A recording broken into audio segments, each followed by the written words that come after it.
দিয়েছে আমাকে, যেটা উনি 7 বছর আগে দিয়েছে, কিন্তু আমাকে সেই ডিভোর্সের কাগজ পোস্ট মাধ্যমে পাঠিয়েছে, সেটা সিসিটিভি ফুটেজও আছে, পোস্ট কার্ডও আমার কাছে আছে। 7 তারিখে পাঠিয়েছেন, 2026-এর ফেব্রুয়ারি 7 তারিখ উনি আমাকে দিয়েছেন। অথচ উনি আমাকে ডিভোর্স, সেই পেপারে আমি দেখতে পাচ্ছি উনি 4-3-2019-এই আমাকে ডিভোর্স করেছেন।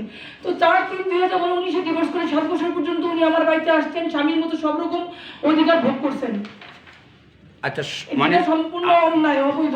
মানে আপনি কি বলতে চাচ্ছেন যে মানে আপনার সঙ্গে সে মানে অবৈধভাবে সে আপনার সঙ্গে? আমি তো জানতাম সে আমার স্বামী, আমার কিছুটা অভিমান থাকলেও আমি কখনো তাকে বাধা দিইনি যে সে পুরুষ। তারপরে আমার স্বামী, আমার একটা 8 বছরের বাচ্চা আছে। যখনই সে আসছে দেখা গেছে আমার বাচ্চা কোনো বাড়িতে ছিল, সে গালিগালাজ করছে, মারধর করছে, তবুও আমি প্রত্যুত্তর করি নাই।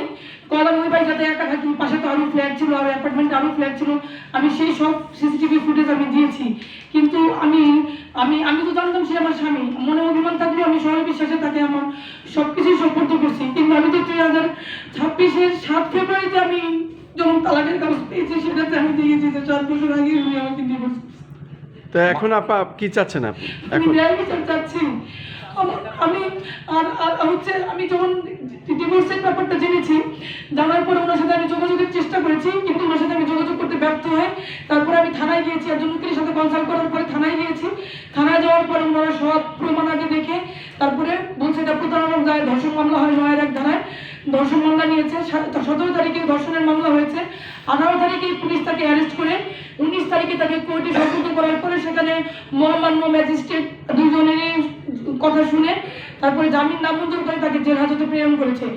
বাট 22 তারিখেই, আপনার 19 তারিখে বৃহস্পতিবার ছিল, 22 তারিখে হঠাৎ করে আমরা জানতে পাই যে সিএমএম মুস্তাফিজুর রহমানের আদালতে স্পেশালি এই মামলাটা শুনানি হবে। দৌড়ে আমরা 10 মিনিট মাত্র সময় পেয়েছিলাম, দৌড়ে গিয়ে আমি নিজে এজলাসে দাঁড়িয়ে সব রকম ডিজিটাল প্রমাণ সহ প্রকাশ করেছি। সেখানে আমি বা আসামি পক্ষ কেউই আপনার আপোষের কোনো আবেদন করে নাই। তারা বলেছিল যে আসামি আমার বাড়িতে প্রথম বছর কখনো যায়ই নাই 19 সালের পরে। তারপরে যখন আমি সিসিটিভি ফুটেজ দেখিয়েছি, বলেছে যে উনি গেলেও কখনো আমার সাথে স্বামী স্ত্রীর মতো কোনো সম্পর্ক হয়নি। আমি সেই ভিডিওটা পর্যন্ত ম্যাজিস্ট্রেট সাহেবকে নির্লজ্জ হয়ে ন্যায় বিচারের আশায় ম্যাজিস্ট্রেট সাহেবকে আমার ফোন থেকে আমি সরাসরি দেখিয়েছি। দেখার পরে তখন ম্যাজিস্ট্রেট সাহেব ওনারা বলেছে যে যদি এইটা আসামি যদি আমার সাথে কোনো শারীরিক সম্পর্ক করে থাকে তাহলে তারা জামিন চায় না। আর আমার আইনজীবী এবং আমি বলেছিলাম স্যার এই ভিডিও যদি, যেহেতু এটা সিসিটিভি ফুটেজ, এটা কোনো ভিডিও না, এটার মধ্যে টাইম, ডেট এবং সেকেন্ডটা সহ দেওয়া আছে। আমি বলেছি স্যার আমার এই ভিডিও যদি মিথ্যা হয় তাহলে আপনি আমার বিচার করবেন, আর যদি সত্য হয় আমি শুধু ন্যায় বিচারই চাই, আমি শুধু ন্যায় বিচার করতে আসি, আমার আর কিছুই চাওয়ার নেই। তখন আপনার মাননীয় সিএমএম যিনি আছেন মুস্তাফিজুর রহমান, উনি শুনানির জন্য জবাব দেওয়ার জন্য অপেক্ষা করতে বলেন। আমরা বাইরে অপেক্ষা করতেছি, এর মধ্যে শুনলাম যে ওনার জামিন হয়ে গেছে। আমরা দৌড়ে জামিন স্থগিত করার জন্য উচ্চ আদালতে যাবো, জামিন স্থগিত করার জন্য গেলাম। তখন আমাদের জিআরও জানালেন যে জামিনের আদেশ দিয়ে সিএমএম মহোদয় বের হয়ে চলে গেছেন এবং উনি by phone bail bond sign করাই দিয়েছেন, বাই ফোন বেল বন্ডের আইডি দিয়েছেন এবং বেল বন্ড আপনার কোর্ট থেকে বের হয়ে গেছে। এখন এই সময় আর কোনো ব্যবস্থা করা যাবে না, যেহেতু সিএমএম মহোদয় বের হয়ে গেছে। এখন আমার কথা হচ্ছে আসামি পক্ষ বা আমরা কেউই তো জামিনের আবেদন করি নাই।